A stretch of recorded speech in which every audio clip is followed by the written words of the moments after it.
люди же старшего поколения, они привыкли к тому, что имущество государственное. Но такой системы уже не осталось.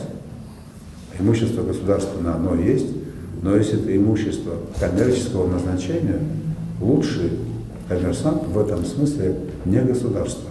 Это практика показывает. Наши МУПы, там, всякие организации, сколько из этих наших предприятий показывают прибыль. И каким образом формируется наш бюджет?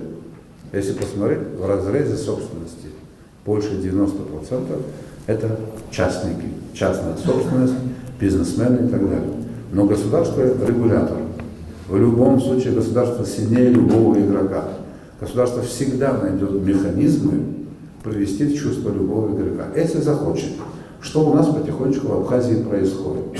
Поэтому, когда мы говорим о том, что у нас должны быть инвестиции, они будут на нашей территории, по нашим правилам.